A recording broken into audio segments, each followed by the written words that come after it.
Bom dia, meus irmãos, a paz do Senhor Jesus, amém. Quero compartilhar com vocês uma palavra. Todo mundo conhece, lá em 2 Reis, capítulo 2, né? Que vai narrar a ascensão de Elias ao céu e um redemoinho com uma carruagem de fogo, né? E a sucessão por seu discípulo chamado Eliseu, que recebe uma porção dobrada do seu espírito.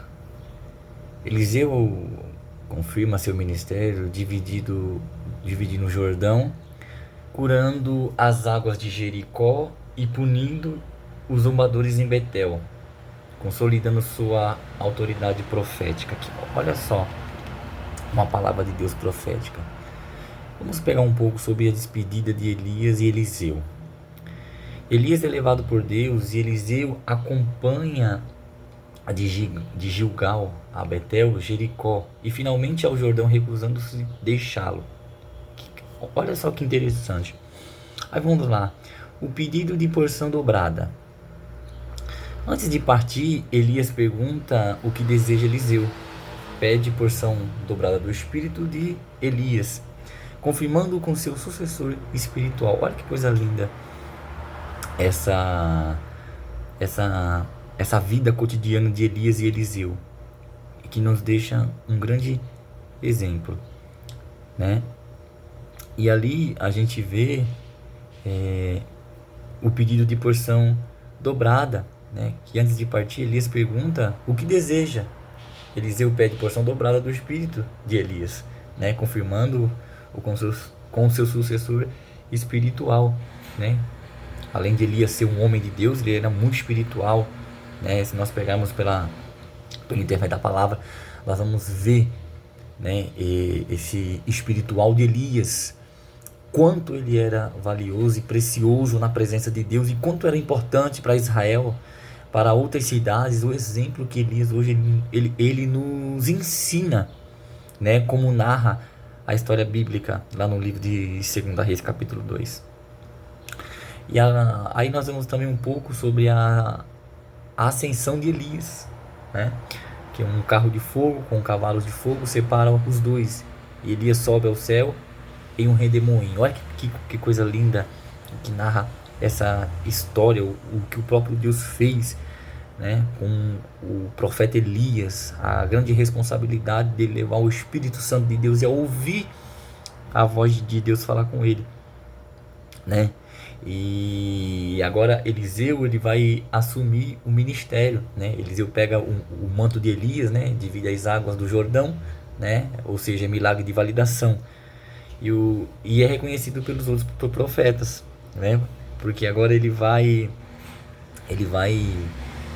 receber o manto de Elias e agora ele vai dar continuidade, né? Eliseu era sucessor de Elias, era um profeta de Deus, escolhido por Deus, né?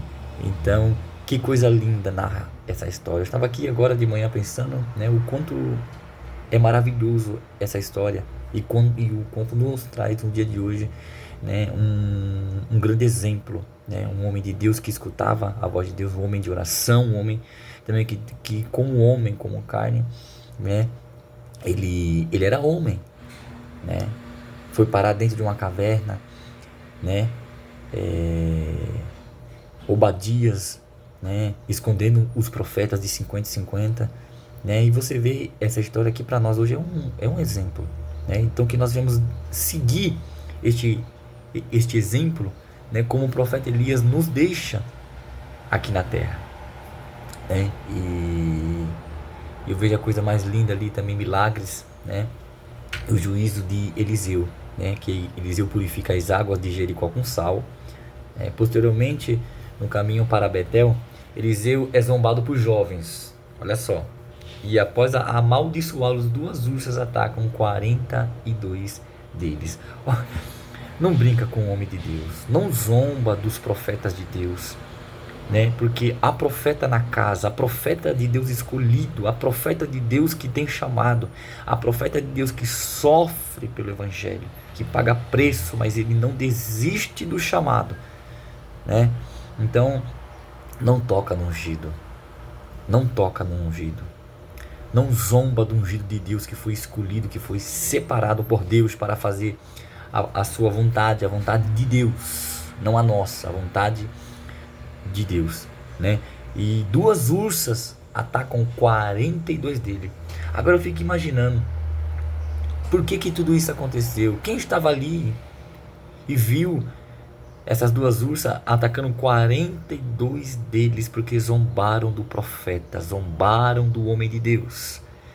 É o que nós vemos hoje, em geral, nas igrejas, né? Em alguns lugares nós vemos muita zombaria, a gente vê muita, né?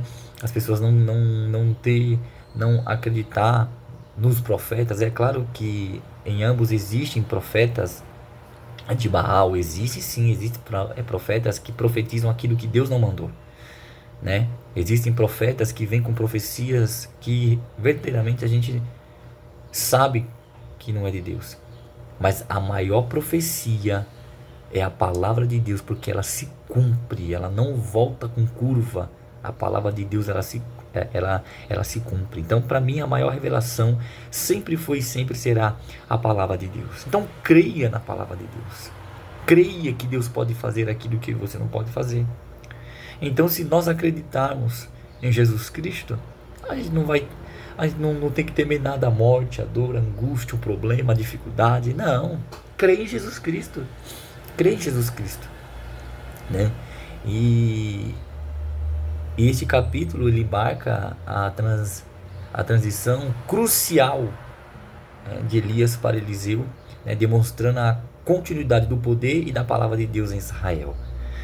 Então que essa palavra de Elias hoje ela venha estar conosco guardado, e que nós venhamos entender que profeta de Deus ele sofre, ele paga preço, ele chora, ele geme, ele passa as suas dificuldades, mas ele confia que Deus pode fazer o milagre.